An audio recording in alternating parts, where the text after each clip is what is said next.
Sementara itu, pemirsa, pengurus wilayah Bali Ikatan Notaris Indonesia INI Bali melaksanakan kegiatan berupa pendalaman materi kenotariatan dan pembekalan ujian pengangkatan notaris.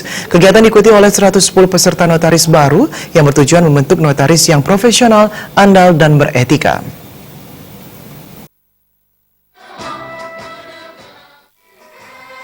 Kegiatan pendalaman materi kenotariatan dan pembekalan ujian pengangkatan notaris INI dibuka oleh Ketua Umum Pengurus Pusat INI, Yualita Widiandati. Tema yang diusung yakni melalui pembekalan dan pendalaman materi menghadapi pengangkatan ujian notaris guna pembentukan notaris yang profesional dan beretika. Ketua Pengwil INI Bali, Gede Semester Winarno berharap kegiatan ini bermanfaat bagi semua peserta, terutama bagi notaris baru. Pengwil INI Bali berkomitmen untuk membentuk notaris yang profesional, handal, beretika, dan bermartabat. Dalam mewujudkannya, pihak Pengwil INI Bali telah melaksanakan ujian anggota luar biasa bagi para notaris baru. Kegiatan ini juga sebagai persiapan dalam ujian pengangkatan notaris pada 18 April mendatang. Sementara itu, Ketua Umum Pengurus Pusat INI, Yualita Widiandati mengatakan kegiatan ini sebagai upaya membangkitkan kepercayaan masyarakat terhadap notaris. Para notaris harus peka terhadap perubahan peraturan yang ada. Seorang notaris dalam melaksanakan tugasnya harus tetap mengacu pada ketentuan hukum yang berlaku. Seorang notaris tidak melebihi kewenangannya selaku pejabat publik. Yang kedua, oleh karena rekan-rekan atau adik-adik ALB yang akan mengikuti UPN, karena jangan sampai modalnya nol, ya kan? Dengan begini kan sudah modal buat mereka.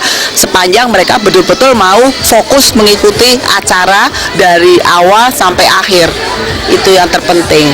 Pengurus itu harus benar-benar peka dan mengikuti semua perubahan-perubahan peraturan yang ada, dan juga harus harus jalan seperti halnya contohnya saya mendapat informasi bahwa pada waktu ratas antara kementerian dengan presiden ada salah satu Menko yang menyampaikan bahwa notaris menghalangi EODB. Wah, ini kan udah nggak benar. Padahal selama ini kita selalu membuat acara-acara itu terkait dengan EODB. Karena apa? Karena tujuannya kan bagus, peningkatan pelayanan kepada masyarakat.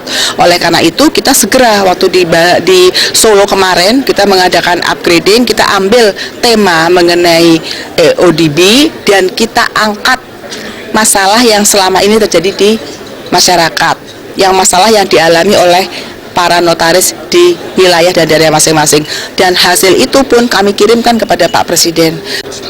Pesan kita kepada adik-adik calon notaris tetap harus semangat, positive thinking, bahwa aturan-aturan ini bukan buat kita tapi buat mereka ke depan, supaya nanti dengan INI yang semakin kuat, otomatis kepercayaan masyarakat semakin meningkat. Ini akan memberikan kesejahteraan kepada adik-adik, apalagi adik-adik ALB kan nantinya kan menjadi pengganti kita, ya kan, regenerasi kan kepada mereka namanya IN ini kita titipkan. Nah, sekarang inilah tugas mereka untuk mempersiapkan diri. Kegiatan yang diikuti 110 peserta notaris baru ini akan berlangsung dari tanggal 26 Maret sampai 28 Maret 2018 dengan menghadirkan narasumber dari pengurus pusat INI, notaris Jakarta Barat, notaris dari Surabaya, dari Pengwil INI Bali, serta lainnya. Dalam kesempatan ini diserahkan cenderamata dari Pengwil INI Bali kepada Ketua Umum Pengurus Pusat INI. Bayu di Bali.